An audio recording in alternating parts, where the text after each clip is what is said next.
থেকে 3 মিনিটের একটি ছোট গল্প শুনে যাবেন, আশা করি ভালো লাগবে। একটি ছেলে খুবই সাদাসিধা ছিল। সে একটি দোকানে চাকরি করত। ছেলেটির বেতন ছিল মাত্র 5,000 টাকা। ছেলেটির দোকানের সামনে দিয়ে প্রতিদিন একটি মেয়ে স্কুলে যেত। মেয়েটি প্রতিদিন বোরকা পরে যেত, কিন্তু প্রায়ই মুখটা খোলা থাকতো। একদিন হঠাৎ করে ছেলেটির নজর পড়লো মেয়েটির দিকে। এভাবে বেশ কয়েকদিন যাবার পর মেয়েটি বুঝতে পারলো ছেলেটি তাকে লক্ষ্য করে। মেয়েটিও বাঁকা চোখে ছেলেটির দিকে তাকাতে শুরু করলো। ছেলেটি মেয়ের চলাফেরা দেখে মুগ্ধ হলো। আফসোস করতে লাগলো, ইস, যদি আমিও আজ পড়াশোনা করতে পারতাম, তাহলে সাহস করে মেয়েটির সাথে কথা বলতে পারতাম। মেয়েটি বুঝতে পারলো ছেলেটি তাকে ভীষণ পছন্দ করে। তাই একদিন মেয়েটি ছেলেটির দোকানের পাশে দাঁড়িয়ে রইল। তখন ছেলেটি দুপুরের খাবার খাওয়ার জন্য দোকানের বাইরে আসে। সে চায়ের দোকানে গিয়ে 5 টাকার একটি রুটি খেয়ে পানি পান করে আসতে লাগলো। তখন মেয়েটি তার কাছে গেল। তুমি ভাত খেলে না, রুটি দিয়ে পেট ভরবে? তখন ছেলেটি মেয়েটিকে দেখে অবাক হয়ে গেল। তখন ছেলেটি বলল, আমি ভাত খেলে আমার মা, বাবা আর ছোট বোনকে কি খাওয়াবো? মেয়েটি শিক্ষিত, তাই অল্পতেই বুঝে গেল।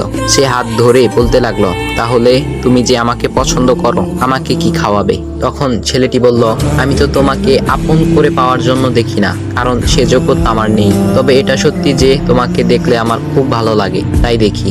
মেয়েটি ছেলেটির কথা শুনে চোখের পানি ধরে রাখতে পারলো না। সে বুঝে গেল ছেলেটির চরিত্র ও ভাবনা অনেক সুন্দর। সেদিন মেয়েটি চলে গেল। বাসায় গিয়ে রাত্রিবেলা মেয়েটি অসুস্থ হয়ে পড়ল। পরে তাকে ডাক্তারের কাছে নিয়ে আসা হলো। বলা হলো মেয়েটার 2টি কিডনি নষ্ট হয়ে গেছে। তখন মেয়ের বাবা ফোন করলো তার বন্ধুর ছেলেকে, যার সাথে বিয়ে দেওয়ার জন্য সে পাগল। কিন্তু মেয়েটি তার বাবার পছন্দের ছেলেকে বিয়ে করতে রাজি না, কারণ সে ছেলেটি টাকা থাকলেও কি হবে, তার চরিত্র খারাপ, সে লোভী। এদিকে মেয়েটির কোনো লোভ ছিল না। যাই হোক, হবু জামাই আসার পর তাকে সব খুলে বলল, তোমার থেকে একটি কিডনি খুলে আমার মেয়েকে দাও। তুমি তো বলছো আমার মেয়েকে তুমি অনেক ভালোবাসো, তাকে পেলে তুমি ভালো হয়ে যাবে, তাহলে আজ পরীক্ষা দাও। তখন ছেলেটি বলল, আমি আপনার রোগা মেয়েকে বিয়ে করতে পারবো না, আমার কি সুস্থ মেয়ের অভাব নাকি? এ বলে সে চলে গেল। বাবা তখন কেঁদে কেঁদে মেয়ের কাছে সব খুলে বলল। মেয়েটি বলল, বাবা তুমি কেঁদো না, একটা পথ এখনো আছে। আমাদের সামনে মোড়ে বড় একটা দোকান আছে না, তুমি সেখানে যাও।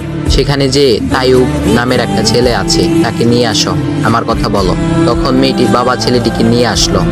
মেয়েটিকে দেখে ছেলেটির চোখ ভিজে পানি পড়তে লাগলো, কারণ মেয়ের বাবা তাকে সব খুলে বলেছে। তখন ছেলেটি মেয়েটিকে বলল, তুমি আমাকে একটা কিডনি দিবে? ছেলেটি বলল, কিডনি দেবার জন্যই আমি এসেছি। মেয়েটি তাকে বলল, তুমি কি চাও? ছেলেটি বলল, তুমি সুস্থ হয়ে আমার দোকানের সামনে দিয়ে যাবে, আর দূর থেকে আমি তাকিয়ে দেখব, এই অনুমতিটুকু চাই।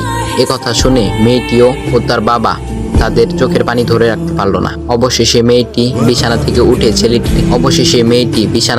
উঠে ছেলেটির 2 পা জড়িয়ে ধরে বলল, এ জীবনে তোমার থেকে আমাকে মৃত্যু ছাড়া আর কেউ আলাদা করতে